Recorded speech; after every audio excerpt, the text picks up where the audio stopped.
कहते हैं कि दुनिया में मन सबसे ज्यादा शक्तिशाली चीज होता है। अगर किसी चीज को तुम पूरे मन से चाह लो तो तुम उसे हासिल कर सकते हो। ये मैं नहीं कहती, ये सभी महापुरुषों का कहना है। लेकिन अगर यह बात सच है तो हम जो अपने मन में चाहते हैं वह हमें हासिल क्यों नहीं होता। भाई, कोई भी इंसान अपने मन में तो दुख नहीं चाहेगा, लेकिन वह दुखी रहता है। हर इंसान अपने मन से तो कामयाब होना चाहता है, खूब पैसा कमाना चाहता है, लेकिन फिर भी वह कामयाब नहीं होता।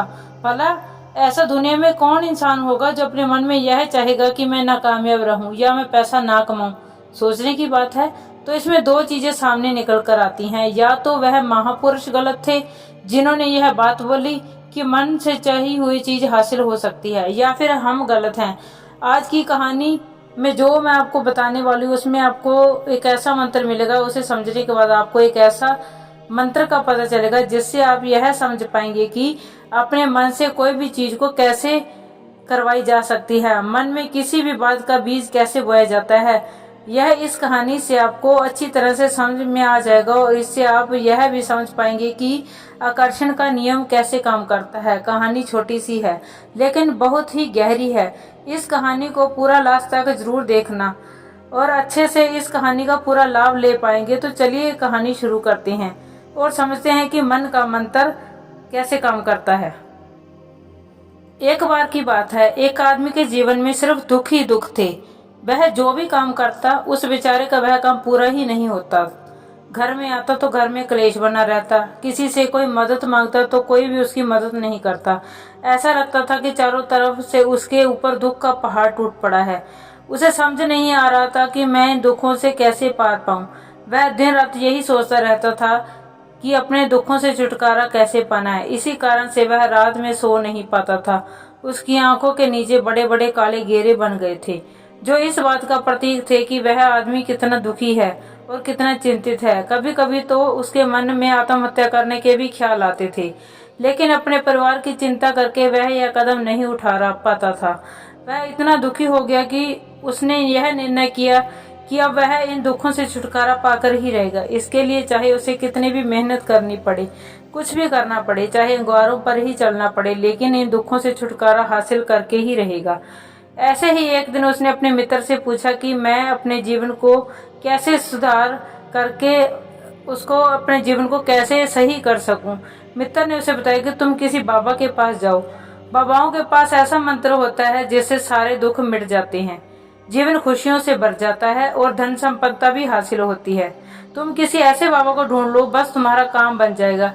उस आदमी के मन में यह बात पूरी तरह से पक्की बैठ गई कि कोई बाबा ही मेरा दुख दूर कर सकता है, और इसलिए उसे किसी भी बाबा के बारे में पता चला तो वह उस बाबा के पास पहुंच जाता है।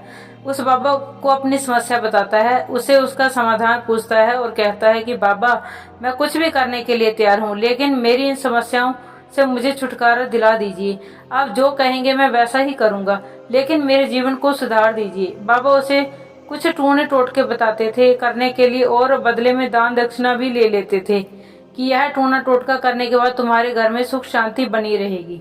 बस इस टोटके को पूरी विधि के साथ करना। वह आदमी घर लौटकर पूरी विधि के साथ टूने टोटके करने लगा, लेकिन बहुत टूने टोटके करने के बाद भी उसके जीवन में कुछ बदलाव नहीं आया।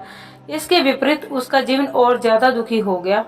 जो भी बाबा उसे टूना टोटका देता था वह बदले में उसे दान दक्षिणा लेता था, जिससे उसका धन भी धीरे धीरे खत्म हो रहा था। इससे उसके जीवन में दुख और ज्यादा बढ़ गए। तब उसे लगा कि बाबाओं के पास जाने से तो मेरे जीवन में दुख कम होने की बजाय बढ़ते जा रहे हैं, तो मुझे क्या करना चाहिए? बाबाओं के पास जाऊं या ना जाऊं? फिर एक दिन एक आदमी ने उसे बताया कि तुम अपने घर में किसी पंडित को बुलाकर हवन करवा लो। हवन होगा, घर शुद्ध हो जाएगा। कोई भी बुरी ऊर्जा होगी घर में तो वह घर से बाहर चली जाएगी। किसी पंडित को बुलाकर पूरे विधि विधान से उसे मंत्र उच्चारण कराओ, हवन कराओ, जिससे घर में सुख शांति आए। उस आदमी के मन में यह बात बैठ गई और उसने एक पंडित को अपने घर पर बुलाकर हवन करवा दिया। हवन अच्छी तरह से संपन्न हुआ। बदले में पंडित ने भी अच्छी दान दक्षिणा ली और उसके बाद वह वहां से विदा हो गया। लेकिन कुछ दिनों के बाद उस आदमी को महसूस हुआ कि उसके जीवन में अभी भी कोई बदलाव नहीं आया है।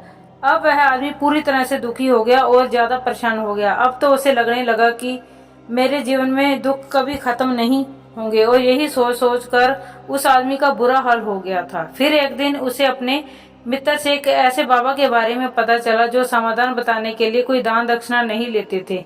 उस आदमी को लगा कि यह बाबा दूसरे बाबाओं की तरह नहीं है, हो सकता है क्योंकि यह तो दान दक्षिणा लेता ही नहीं, और अगर दान दक्षिणा नहीं लेता तो यह सच में कोई सिद्ध बाबा होगा। और यही सोचकर वह उस बाबा के पास पहुंच जाता है। जब वह आदमी वहां पर पहुंचता है तो बाबा ध्यान में बैठे हुए थे।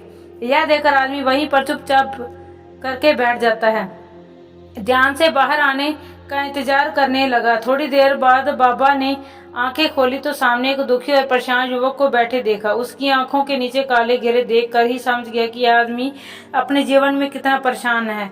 उसे संबोधित करते हुए बाबा ने पूछा कि बच्चा, क्या चाहती हो? बाबा के पास क्या लेने आए हो? उस आदमी ने कहा कि बाबा, मैं अपने जीवन में बहुत परेशान हूँ। मैंने इन दुखों को दूर करने के लिए बहुत सारे रास्ते अपनाए, हर वो तरकीब करके देखी जो किसी बाबा ने मुझे बताई, हर वो काम किया कोई भी इंसान ने मुझसे करने को कहा, लेकिन मेरे जीवन में दुखों में कोई कमी नहीं आई। बाबा, इसके विपरीत मेरे जीवन में दुखों में बढ़ोतरी हो गई। मुझे समझ में नहीं आ रहा कि मैं क्या करूं। कभी कभी तो मैं आत्महत्या करने की सोचता हूं, लेकिन मैं अपने परिवार की सोच के यह कदम नहीं उठाता। मैंने आपके बारे में बहुत सुना है बाबा, और मैं बहुत उम्मीद के साथ आपके पास आया हूँ। कृपया करके मुझे कोई ऐसा मार्ग बताएं जिससे मुझे अपने दुखों से छुटकारा मिल जाए। मैं अपने दुखों से छुटकारा पाने के लिए कुछ भी करने को तैयार हूँ। आप मुझे कोई भी रास्ता बताएं, चाहे वह रास्ता कितना ही कठिन क्यों ना हो, मैं उसको पार करके रहूंगा। बाबा ने महसूस किया कि आदमी तो सच में बहुत परेशान है। बाबा ने उसकी बात सुनकर कहा कि बच्चा, दुखों को दूर करने के लिए मंत्र ऐसे ही नहीं मिलते, मंत्र पाने के लिए कुछ करना पड़ता है। तुम कुछ कर सकते हो? यह सुनकर पहले तो उस आदमी ने सोचा कि यह बाबा भी मुझसे दान दक्षिणा मांगेंगे, लेकिन और कोई रास्ता नहीं पाकर आदमी ने कहा, बाबा, आपको जितना दान दक्षिणा चाहिए मैं देने के लिए तैयार हूँ, लेकिन आपका मंत्र सच्चा होना चाहिए और वह पूरा होना चाहिए। उसका फल मुझे मिलना चाहिए। उसके बाद मैं आपको जो भी दान दक्षिणा लेना चाहता मैं आपको दे दूंगा। बाबा ने कहा, दान दक्षिणा तो बहुत छोटी चीज है, मुझे वह नहीं चाहिए। इस पर वो आदमी सोच विचार करके बोला, बाबा, मैं अंगारों पर भी चलने के लिए तैयार हूँ, आप मुझे बस आज्ञा दीजिए। बाबा ने कहा कि अंगारों पर चलने वाली छोटी चीज मैं तुमसे नहीं कराने वाला हूँ। मैं जो तुमसे कराने वाला हूँ वह बहुत कठिन मंत्र है, उसे पूरा कर पाओगे? उसने कहा, बाबा, आप मुझे बताइए तो सही, मुझे करना क्या होगा? मैं कुछ भी करने के लिए तैयार हूँ। बाबा ने उसे कहा कि यहाँ से जब तुम अपने घर जाओ तो रास्ते में अपने मन में यह दोहराते जाना कि मैं सुखी हूँ, मैं सुखी हूँ। बार बार अपने मन में यही दोहराना, याद रहे जुबान पर यह नहीं आना चाहिए, यह सिर्फ मन में दोहराना है। यह सुनकर वो आदमी बोला, बाबा, बस इतनी सी बात है, यह तो मैं चुटकी बजाते कर लूंगा, लेकिन इससे होगा क्या? बाबा बोले, इस मंत्र को करके तो देखो, वैसे भी तुमने इतने बाबाओं के मंत्र किए हैं, तो इस मंत्र को भी करके देख लो।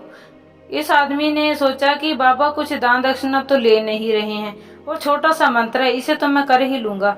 वो बोला, ठीक है बाबा, मैं यह मंत्र जरूर करूंगा। और वो आदमी यह कहकर वहां से चलने लगा, लेकिन जैसे ही वह चलने लगा पीछे से बाबा ने बोला कि बच्चा, एक बात याद रखना, जब तुम यह मंत्र अपने मन में दोहराना तो तुम्हारे मन में बंदर के विचार नहीं आने चाहिए, बंदर का ख्याल भी नहीं आना चाहिए, तो तभी यह मंत्र सिद्ध होगा। आदमी बोला, मुझे तो आज तक बंदर का कोई विचार आया ही नहीं, तो अब क्यों आएगा? आप चिंता मत करिए बाबा, मैं बस मन से यही दोहराऊंगा कि मैं सुखी हूँ, मैं सुखी हूँ। इसके अलावा बंदर का कोई भी विचार मेरे मन में नहीं आएगा। यह कहकर आदमी वहां से चल देता है। वह अपने मन में मैं सुखी हूँ, मैं सुखी हूँ यह दोहराता हुआ थोड़ी दूर ही चला था कि उसके मन में अचानक बंदर का ख्याल आ गया। बंदर का ख्याल एक बार आया, उसे चला भी गया, लेकिन उस आदमी ने सोचा, आज तक तो मुझे बंदर का कोई विचार नहीं आया, यह आज बंदर का विचार क्यों आ रहा है? ऐसे करके उसने उस बंदर के विचार को पकड़ लिया और वह भूल गया कि मुझे क्या मंत्र दोहराना है, और वह बंदर के बारे में सोचने लगा। जब थोड़ी देर बाद फिर उसे होश आया तो वह फिर से अपना ही मंत्र दोहराने लगा जो बाबा ने उसे बताया था, मैं सुखी हूँ, मैं सुखी हूँ। लेकिन अचानक से उसे एक बंदर दिखाई दिया, और यह देखकर फिर से उसके मन में बंदर का विचार उठ गया, और यह देखकर वह इस विचार को बाहर फेंकना चाहता था, और वह चाहता था कि मेरे अंदर किसी तरह से बंदर का विचार ना आए, लेकिन उसे तो सामने बंदर ही बंदर दिखाई दे रहे थे। ऐसे ही जद्दोजहद करते करते वह घर पहुंचा और घर पहुंचने के बाद अपनी पत्नी को कहा कि बंदरिया मुझे खाने में बंदर परोस दो। जब उसे एहसास हुआ कि उसने क्या बोल दिया तो वह अपने बाल नोचने लगा और दीवारों में सर मारने लगा कि आज तक मुझे बंदर का कोई भी विचार नहीं आया, पर आज मुझे यह क्या हो गया है। मुझे हर जगह बंदर ही बंदर नजर आ रहे हैं। यह कैसी माया है। यही सोच सोच कर वह आदमी रात भर सो नहीं पाया। रात भर करवटें बदलते रहा और सुबह उठकर सीधे उसी बाबा के पास पहुंच गया और उसके चरणों में गिर कर कहा कि बाबा, पता नहीं क्या चमत्कार हो रहा है। आज तक मुझे बंदर का कोई विचार नहीं आया, लेकिन कल से जब से आपने मुझसे कहा कि बंदर का विचार नहीं आना चाहिए, तब से मुझे हर जगह बंदर ही बंदर नजर आ रहे हैं। उस आदमी ने कहा कि बाबा, मुझे तो आपके पीछे पेड़ पर बैठा बंदर केले खाते हुए दिखाई दे रहा है। यह हो क्या रहा है बाबा? यह सुनकर बाबा हंसने लगे और कहा, बच्चा, मन का जाल ऐसा जाल है जिसे समझ पाना इतना आसान नहीं है। बंदर तो तुम्हारे रास्ते में पहले भी आते थे। जब तुम मेरे पास आए थे तो इन्हीं पेड़ों पर यह बंदर घूम रहे थे, लेकिन तब तुम्हारे ध्यान में यह बंदर नहीं आता था। तब तुम्हारे ध्यान में सिर्फ दुख थे। इसलिए इसके बाद बाबा ने उसे बताया कि बच्चा, हम जिस चीज से भी दूर जब भागना चाहते हैं वही चीज हमारे मन में बहुत ज्यादा दिखाई देती है और हमारे अंतर मन में समा जाती है। असल में हम जिस चीज से छुटकारा पाना चाहते हैं उसे छुटकारा इसलिए पाना चाहते हैं कि वह हमारे साथ बहुत गहरे से जुड़ी हुई है और हम जितना भी उससे छुटकारा पाना चाहते हैं वह उतनी ही गहराई से हमारे मन में बैठती चली जाती है और आखिरकार हमारे अंतर्मन में छा जाती है। ऊपर से तो हम चाहते हैं सुखी होना और मैं सुखी हूँ, मैं सुखी हूँ, हमारे होंठ भी यही बोलते रहते हैं, लेकिन हमारे मन में दुख समाये हैं। हमारे विचार में हमारे मन में दुख ही दुख दिखाई देते हैं। इसलिए हमारी जुबान से बार बार यह बोलने से कि मैं सुखी हूँ, मैं सुखी हूँ, हम सुखी नहीं होंगे जब तक यह मंत्र हमारे अंतर मन में प्रवेश नहीं कर जाता। तो दोस्तों, इस कहानी से हमें क्या सीखने को मिला? हम अधिकतर समय दुखों के बारे में ही सोचते रहते हैं। हम यही सोचते हैं कि हमारे जीवन में दुख हैं और हमें इस दुख से छुटकारा पाना है। इसी वजह से बार बार सोचने से वो दुख हमारे अंतर मन में प्रवेश हो जाते हैं और हमें एहसास भी नहीं होता। इसलिए अगर तुम दुखों से छुटकारा पाना चाहते हो तो दुखों से छुटकारा पाने के बारे में सोचना छोड़ दो, तुम्हें दुखों से छुटकारा मिल जाएगा। अक्सर आदमी धूम्रपान छोड़ना चाहता है, शराब छोड़ना चाहता है, सुबह अपने आप से यह वादा करता है कि मैं कोई भी गलत काम नहीं करूंगा, लेकिन शाम को वह घर लौटता है तो नशे में चूर होता लौटता है। ऐसा क्यों होता है? जो यह सोचता है कि वह पूरा नहीं कर पा रही। असल में हम उस चीज को बहुत ज्यादा तवज्जो दे रहे हैं, उस चीज को बहुत ज्यादा अहमियत दे रहे हैं।